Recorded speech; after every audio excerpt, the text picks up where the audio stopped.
What does sewing mean? The word sewing refers to the activity of joining pieces of fabric together using a needle and thread.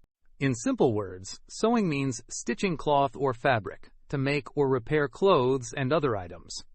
Sewing can be done by hand using a needle and thread or by using a sewing machine.